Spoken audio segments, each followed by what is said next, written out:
Update nga tayo sa Gilas Pilipinas at sa paparating na fourth window ng FIBA World Cup Asian Qualifiers. Eto nga, Gilas Pilipinas, nagsimula na ang second practice. Dito nga makikita natin na kumpleto na halos ang Gilas Pilipinas player at si Justin Brownlee na lamang ang wala. Ayon nga sa report, hindi nga nakarating si Justin Brownlee sa unang araw ng practice, pero hindi nawawalan ng pag-asa si Coach Tim Cone at umaasang sa mga susunod na araw ay magpapakita na si Justin Brownlee. Ang importante naman, mayroon na tayong big man dahil nandyan na si Kai Sotto at handa nang mag-duty para sa bayan, para sa Gilas Pilipinas. Alam nating lahat na malaking bagay ang presensya ni Kai Sotto dahil nangangailangan tayo ng panalo kontra nga sa Iran at Jordan. Kaya naman lumaki ang tsansa ng Gilas na manalo dahil nandyan na si Kai Sotto at lalong lalakas ang ating Gilas Pilipinas. At si Abay, eto tutulong kay Kai Sotto at kay na rin si AJ Edu pagdating sa center position. Samantalang sinabi din ni Coach Tim Cone na wala munang mangyayaring exhibition game sa Gilas Pilipinas dahil alam naman nating lahat na bago sumalang ang Gilas sa mga laban ay nagkakaroon muna ng friendly game o exhibition game, ngunit sa pagkakataong ito ay wala muna, bagkus focus muna ang Gilas Pilipinas sa mas mahabang ensayo at nagbigay na nga ng break ang PBA upang mabuo na ang ating Gilas Pilipinas. Kumbaga tumulong na rin yung PBA upang makapaghanda ang ating Gilas Pilipinas dahil must win situation talaga ang magiging laban kontra nga sa Iran at Jordan. Kaya naman nagpapalakas ang ating mga Gilas Pilipinas players.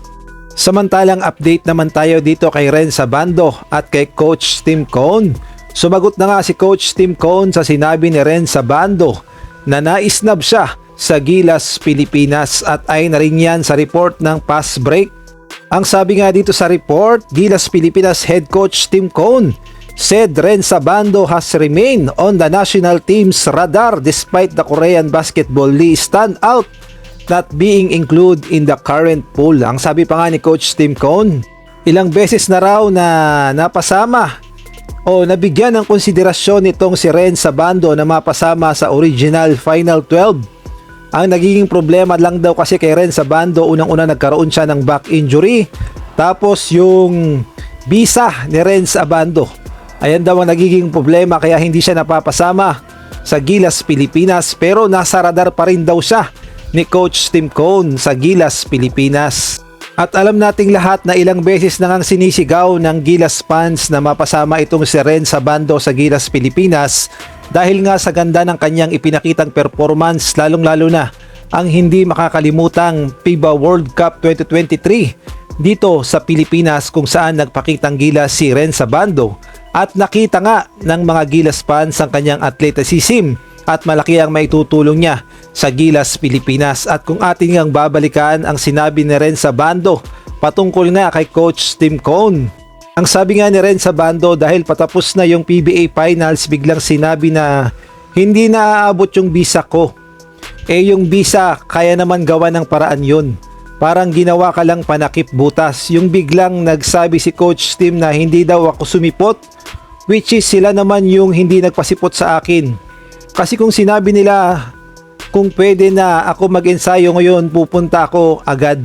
Ngayon nga yung hinanakit ni Renz Abando sa coaching staff, lalong-lalo na kay Coach Tim Cone dahil parang ginawa daw siyang panakibutas, hindi naman daw siya hindi naman daw siya pinasipot talaga sa practice. Pero ginigiit nga ni Coach Tim Cone kaya nga daw hindi napapasama itong si Renz Abando gaya nga na sinabi ko kanina. Unang-una nagkaroon daw ito ng back injury, tapos nagkaroon daw ng visa problem, kaya naman hindi talaga napapasama si Renz Abando sa lahat ng laban ng Gilas Pilipinas. Pero siguro sa pagkakataong ito, nasa bibig na mismo ni Coach Tim Cone na nasa radar pa rin niya si Renz Abando, kaya naman siguro abangan natin na baka sa fifth window maglaro itong sila kay Renz Abando. At alam nating lahat na malaki ang maitutulong ni Renz Abando sa opensa, depensa at siyang nagbibigay ng enerhiya sa Gilas Pilipinas, kaya naman karapat dapat talaga siya na makonsidera sa Gilas Pilipinas Final 12. At kung nagustuhan mo ang video na to, favor naman paki-like, paki-subscribe, pakipindot ang notification bell para updated ka sa susunod kong i-upload.